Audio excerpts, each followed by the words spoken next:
భద్రాద్రి కొత్తగూడెంలో 2 రోజుల పాటు నిర్వహించే కథ కవిత కార్యశాలను బాలోత్సవ్ కన్వీనర్ డాక్టర్ వాసిరెడ్డి రమేష్ బాబు ప్రారంభించారు. ఈ కవిత కార్యశాల కార్యక్రమానికి వివిధ పాఠశాలలకు చెందిన విద్యార్థులు పాల్గొని తమలోని ప్రతిభను కనబర్చేందుకు ఆసక్తి చూపించారు.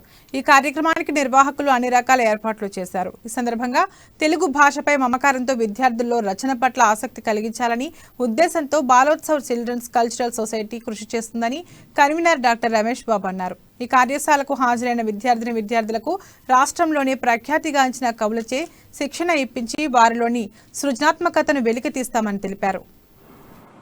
కష్టపడేవాళ్ళం, అది ఇష్టంగా చాలా కష్టపడేవాళ్ళం. ఈ అందరిలో మిమ్మల్ని చూసుకొని మా పిల్లల్ని చూసుకున్న సంతృప్తి ఉండేదన్నమాట. ఆ రోజుల్లో ఎంత ఆనందాన్ని ఆహ్లాదాన్ని మేము కోల్పోయాం. ఇప్పుడు దాదాపు 2016లో 25 సంవత్సరాల బాలోత్సవం చేసి ముగించాం అనివార్య పరిస్థితుల్లో ఉన్నాం. కానీ మన కొత్తగూడెంలో, మన పట్టణంలో ఆ చిన్న కష్టపడేవాళ్ళం, అది ఇష్టంగా చాలా కష్టపడేవాళ్ళం. ఈ అందరిలో మిమ్మల్ని చూసుకొని మా పిల్లల్ని చూసుకున్న సంతృప్తి ఉండేదన్నమాట. ఆ రోజుల్లో ఎంత ఆనందాన్ని